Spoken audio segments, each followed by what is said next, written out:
Hello, my dear student. Today, in this my online class, in this my virtual class, you are most welcome by me, इंसान अली, सुभागी देवी माध्यमिक विद्यालय, intermediate college, Allahabad, Maharajganj. Belonging all the student class 12. Dear student, in my previous online class, you have read some paragraph belonging class 12 English prose chapter 4 The Homecoming by Rabindranath Tagore. Dear student, in my previous online class, you have read that Phatik Chakravarti is neither ornamental nor useful. It is impossible to shower affection on him as on a little boy, and he is always getting in the way. If he talks with a childish lisp, he is called a baby, and if he answers in a grown-up way, he is called impertinent. Dear student, मेरे पिछले online class में आप लोगों ने देखा, क्या देखा कि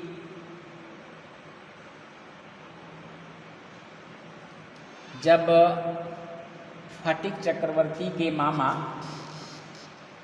अपनी बहन के यहाँ पहुँचते हैं तो उनकी बहन उनसे पहचान जाती हैं, क्योंकि विशंभर जो फटिक चक्रवर्ती का मामा है वह अपनी बहन के शादी के कुछ ही दिनों बाद हमेशा के लिए मुंबई चला गया था और मुंबई में ही सेटल हो गया, मुंबई में ही अपने बिजनेस अपने कारोबार बढ़ा लिए. जब कुछ वर्षों के बाद विशंभर वापस कोलकाता आते हैं तो वह यह योजना बनाते हैं कि वह अपनी बहन को ढूंढेंगे कि कहाँ पर है, क्योंकि विशंभर की जो बहन है उनके हस्बैंड शादी के कुछ ही दिनों बाद कुछ वर्षों के बाद एक्सपायर कर गए थे. तो उसके बाद ढूंढते हुए जब फटिक चक्रवर्ती का मामा फटिक चक्रवर्ती के घर पहुंचता है, जब उसकी माँ विशंभर को देखती हैं यानी अपने भाई को देखती हैं तो अवाक रह जाती हैं, सरप्राइज में पड़ जाती हैं और कहती हैं, दादा तुम यहाँ कैसे आ गए. तो विशंभर बतलाता है कि कैसे कैसे क्या हुआ. उसने अपने बहन के बारे में पूछताछ शुरू करके यहाँ पर आया है. जब मिल जाता है तो अगले कुछ दिन बहुत ही मौज मस्ती से बीतते हैं, बहुत ही खुशियों से भरे थे. विशंभर उन दोनों लड़कों की शिक्षा के बारे में पूछा. उसकी बहन ने यानी विशंभर की बहन ने उसे बताया कि फटिक बहुत उपद्रवी हो गया है, वह आलसी, अवज्ञाकारी और जंगली है, लेकिन माखन चक्रवर्ती स्वर्ण की भांति, सोने की भांति सुंदर और भेड़ की तरह शांत और पढ़ने का बहुत शौकीन है. विशंभर ने दयालुता से अपनी बहन से फटिक के ले जाने और अपने बच्चों के साथ कोलकाता पढ़ने का प्रस्ताव रखता है. विधवा माँ ने तुरंत सहमति व्यक्त की. जब उसके मामा ने फटिक से पूछा कि क्या तुम मेरे साथ कलकत्ता जाना चाहोगे, तो उसकी खुशी की कोई सीमा नहीं रही और उसने कहा, अरे हाँ मामा. इस तरह से उसने अपनी इच्छा स्पष्ट कर दिया. फटिक से छुटकारा पाने पर उसकी माँ को बहुत राहत मिली. उन्हें पता था कि दोनों भाइयों के बीच प्यार समाप्त नहीं होगा. उसे रोजाना बहुत डर रहता था, वह किसी न किसी दिन माखन को नदी में डुबो देगा या लड़ाई में सिर तोड़ देगा या किसी न किसी दिन खतरे में डाल देगा. कुछ समय बाद वह फटिक को देखने के लिए व्याकुल एवं निराश भी हो जाती थी. इस तरह से फटिक चक्रवर्ती अपने मामा के साथ कोलकाता जाता है। कोलकाता पहुंचकर फटिक हर वक्त अपने मामा से पूछता था कि गांव कब चलेंगे। वह उत्साह के साथ रहता था, परंतु वह व्याकुल था और लेटा हुआ बहुत सी रातों में जागता रहा। उसने माखन को अपनी मछली पकड़ने वाली छड़ी, बड़ी पतंग और संगमरमर के पत्थर प्रस्थान के समय वसीयत के रूप में हैंडओवर कर दिया था। जब वह कोलकाता पहुंचा, फटीक का पहली बार अपनी मामी से परिचय हुआ। वह किसी भी तरह से अनावश्यक रूप से परिवार से किसी अन्य के जुड़ने से खुश नहीं थी। उसने अपने ही 3 लड़कों के अलावा किसी अन्य की देखभाल करने के लिए वह तैयार न थी। वह 14 वर्ष के लड़के को अपने घर लाने से बहुत परेशान थी। दिसंबर को 2 बार इस प्रकार का निर्णय लेने से पहले सोचना चाहिए था। उस छोटे लड़के पर इस प्रकार स्नेह उड़ेलना असंभव था। वह हमेशा रास्ते में मिल जाता था। वह बच्चों जैसी तुतलाती आवाज़ में बोलता है तो उसे बच्चा कहते हैं। यदि वह वयस्क रूप से उत्तर देता है तो उसे अपरिहार्य कहा जाता है। वास्तव में उसकी हर बात पर नाराज़गी जताई जाती है और वह बढ़ती उम्र में अनाकर्षक लगने लगता है और अपने से अप्राकृतिक रूप से शीघ्रता से बढ़ता है। उसकी आवाज़ कर्कश, टूटती हुई एवं कंपकपाती है। उसका चेहरा कोढ़ीय व भद्दा लगता है। प्रारंभिक बचपन की कमियों को भूलना सरल है, परंतु 14 वर्ष के लड़के की अपरिहार्य कमियों को सहन करना मुश्किल काम होता है। बच्चा स्वयं दर्दनाक रूप से आत्म जागरूक हो जाता है। जब वह बुजुर्ग लोगों से बात करता है तो वह अनावश्यक रूप से शर्मिंदगी महसूस करता है, जहाँ तक कि अपने अस्तित्व के लिए शर्मिंदा या शर्मिंदगी दिखाई देती है। तो डियर स्टूडेंट, मेरे पिछले ऑनलाइन क्लास में आप लोगों ने इतना एक्सप्लेन देखा था। अब आइए हम आगे के पैराग्राफ में चलते हैं। एट फिर भी, it is at this way age when in his heart of hers a young lad most craves for recognition and love. फिर भी इस युग में, in this way age, it is at in this way age, फिर भी इस युग में है। When in his heart of hers a young lad most craves for recognition and love.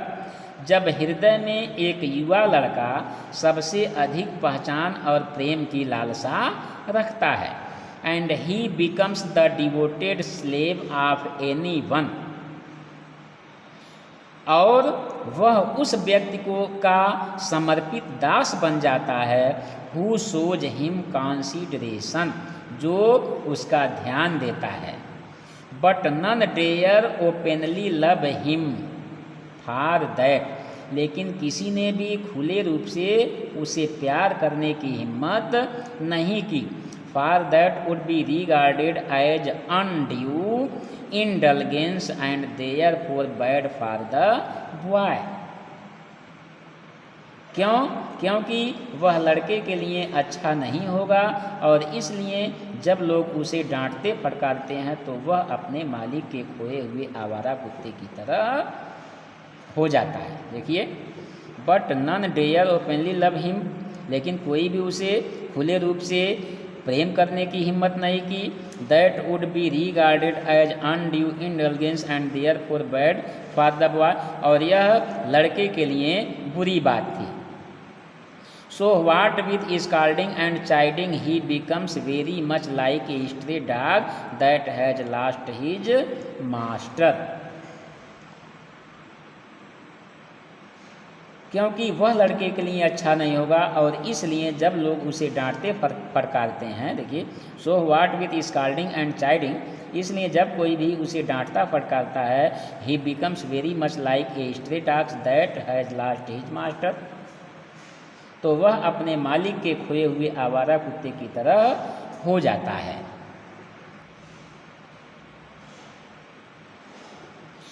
For a boy of 14, 14 वर्ष के लड़के के लिए, his own home is the only paradise, 14 वर्ष के लड़के के लिए उसका अपना घर ही स्वर्ग होता है। To live in a strange house with strange people is little short of torture while the height of bliss is to receive the kind looks of women and never to be slighted by them. विचित्र घर में विचित्र लोगों के साथ रहना एक प्रकार की यातना है। फटीक को अपनी चाची के घर में अवांछित अतिथि होने की परेशानी थी। देखिए, to live in strange house with strange people is little short of torture.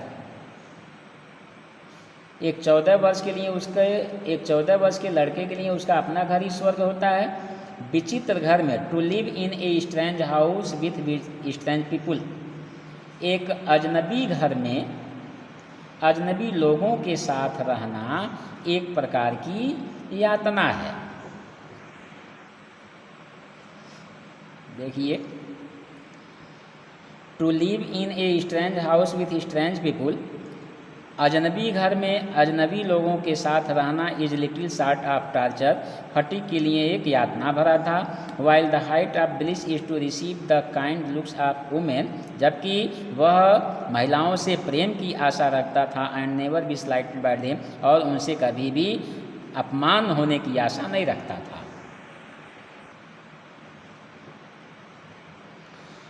It was anguish to Fatick to be the unwelcome guest in his aunt's house.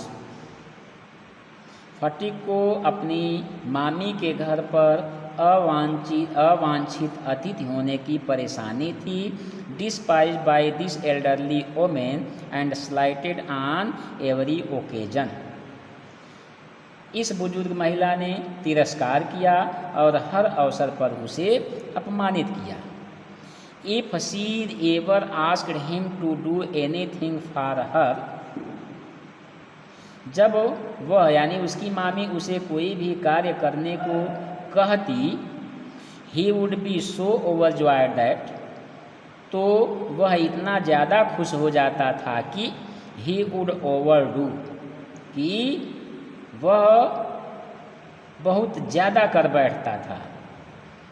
And then she would tell him not to be so stupid, और तब वह ऐसा उसे मूर्ख बनाने के लिए करती थी। But to get on with his lessons, कि उसको सबक मिल जाए इस तरह से। देखिए, पुनः देख लीजिए, if she ever asked him to do anything for her, यदि फटीक चक्रवर्ती की मामी उसे कुछ करने के लिए कहती थी, he would be so overjoyed, तो वह इतना ज़्यादा खुश हो जाता था कि ही वुड ओवरडू, कि वह ज़रूरत से ज़्यादा कर बैठता था। And then she would tell him not to be so stupid, और तब वह उसे कहती थी कि इतना मूर्खतापूर्ण कार्य नहीं करना चाहिए था। But to get on with his lesson, बल्कि जाओ और अपने पाठ याद करो, अपने पढ़ाई पर ध्यान दो। तो डियर स्टूडेंट, यह रहा ये paragraph. I hope you will be understand this explanation. Dear student, this whole story is a type of amusement and tragedies by Aryan Tagore. Rabindranath Tagore के द्वारा यह एक एम्यूजमेंट भी है और ट्रेजिडी भी है। इसमें लेखक फटीक चक्रवर्ती की फीलिंग्स के विषय में हमें और आपको बता रहा है कि पहले देखिए, फटीक चक्रवर्ती से जब उसके मामा कहे कि क्या तुम मेरे साथ कोलकाता चलोगे, तो बिना सोचे समझे फटीक चक्रवर्ती तुरंत तैयार हो गया कि yes uncle, I will go with you to Kolkata. बिना किसी सोच के वह तुरंत हामी भर देता है। लेकिन चूँकि एक 14 वर्ष के लड़के के लिए किसी अनजान घर में अजनबियों के साथ रहना बहुत ही कष्टदायी होता है। विशंभर, जो कि उसका मामा था, उससे उसे कोई परेशानी नहीं थी, लेकिन जो विशंभर की पत्नी थी यानी फटीक चक्रवर्ती की मामी थी, वह इस बर्डन को यानी 14 वर्ष की उम्र एक ऐसी उम्र होती है कि कोई भी महिला उससे बहुत ज़्यादा लगाव नहीं रख सकती, और वह समय ऐसा होता है कि ना ही आपको छोटा कपड़ा शरीर में आएगा ना ही बड़ा। तो इस तरह से वह जो है डल एज होती है, और उस एज में कोई भी आपसे बहुत ज़्यादा बात भी नहीं कर सकता, बहुत कम भी बात नहीं कर सकता। इसलिए वह अवस्था थोड़ी एंग्विश होती है, थोड़ी सैडनेस होती है, उदासी भरी वाली अवस्था होती है। तो राइटर इसमें यही हमें समझाने का प्रयास किए हैं। So I hope you will be understand the explanation. If you may find any trouble then please contact me. Thank you.